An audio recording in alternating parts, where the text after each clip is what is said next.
மாடு எப்படி கத்தும்? நாய் நீயா? கோழி அப்படி கத்துமா? காக்கா கா அப்படின்னு கத்துமா? கத்துமா? சரி, கண்ணு எங்க இருக்கு? கண்ணு எங்க?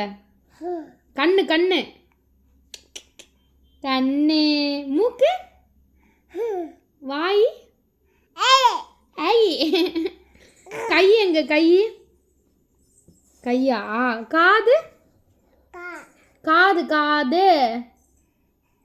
தலை தலை எங்க? தலை எங்க? தலை. ஒன்று யாவருக்கும் தலை ஒன்று. இரண்டு முகத்திற்கு கண் இரண்டு. மூன்று முக்காலிக்கு கால் மூன்று. நான்கு நாக்காலிக்கு கால் நான்கு. ஐந்து வாயை பொத்துன்ட்டான்.